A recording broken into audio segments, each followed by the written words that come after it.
Friday, the 21st of February, will see the world observe International Mother Tongue Day. The day underscores the role of languages in promoting inclusion, serving as the primary means through which knowledge is transferred and cultures are preserved. Fundamental to the preservation of indigenous languages is their use and promotion on community media platforms.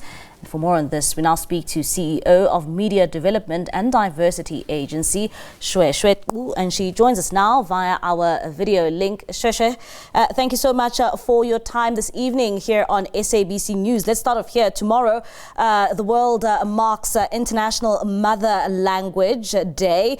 How should we observe this day? Khotsong and to the viewers at home, we cannot overemphasize the importance of mother tongue, because I think as we become in our lives as humans, the first things we learn are the languages that are spoken, and our mothers are the carriers of that language. So I think we should commemorate that day very well. But also the importance of community media in advancing mother tongue and indigenous languages is one that's very important. South Africa has over 200 community broadcasters and over 5 community television stations with a number of publications. All of these use very different languages. Some of the languages are not one of the official languages or are not the official languages that are recognized in the country. So you can already see that significance these community broadcasters and publishers bring in ensuring that access to information in mother tongue is promoted and encouraged. And of course, Shoeshoe, times are changing, and why should indigenous languages be protected? I think indigenous languages are very important. I mean, the MDDA, one of our objectives is encouraging access to information in the historically diminished languages and historically diminished communities and cultural groups. And why this is important is that for many, carrying knowledge through language remains important and very relevant. I think South Africa is a country that's very rich culturally, and we can still learn a lot from our parents, from our grandparents, and this knowledge is often carried throughout languages.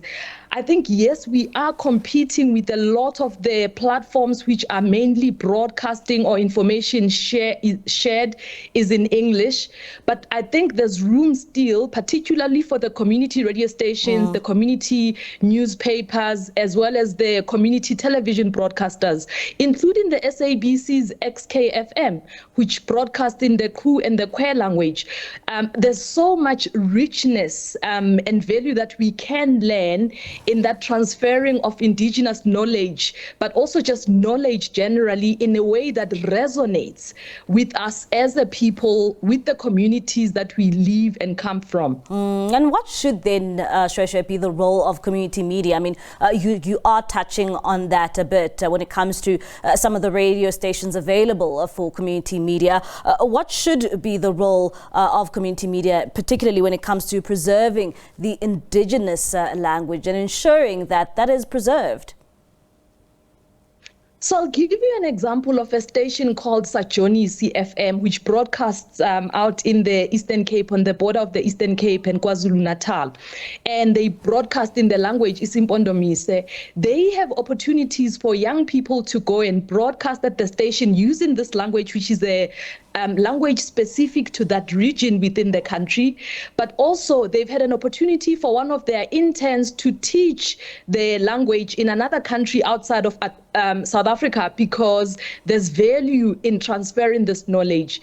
I think also what's important to register is that there are commitments that we've made, and I think the MDDA is in a position where we are looking to collaborate with the Pan South African Language Board to work on programs that will be promoting indigenous knowledge within communities, and also empowering young content producers, journalists, to be able to use indigenous languages or their mother tongues to transfer knowledge and to transfer information. There's still a lot of South Africans who rely only on print publications or community newspapers or community radio stations to access information. And I don't think that we should at any point leave them behind. Yeah. And that's the role that community media plays. Many of the community radio stations in this country, for example, would broadcast in more than one language to ensure that they are able to reach everyone in the communities that they're broadcasting from. If it's a mining town in Mpumalanga, they will not just broadcast in isiSwati, they will also broadcast in isiXhosa and Sesotho to accommodate mine workers who are in the area, who too also need to have access to information in a meaningful way, in a way that resonates, but also for them to be able to understand the information. And thus, I think we can't overemphasize then the importance of community media in bringing to life that constitutional guarantee of access to information. And how is the public responding to some of the community media which is available to them? I think there's a gap in the market, and the MDDA is working tirelessly to support community media in doing audience measurements so that they're able to measure the number of people that are listening. But even in the absence of that, we know that research that was published by VETS a few years ago indicated that there were over 5 million people who were listening to community radio stations across the country. Millions more also read community newspapers. As such, we can say that yes, there's still a market for young people as well to get into the space of content development in indigenous languages, but you do have an established audience of people who are already listening to these community radio stations. I do want to emphasize that while most indigenous language content can now be accessed on community publications and radio stations, and including some of the PBS stations or the public service stations that are language specific, like Lesedi, Ukhozi, Umhlobo Wenene.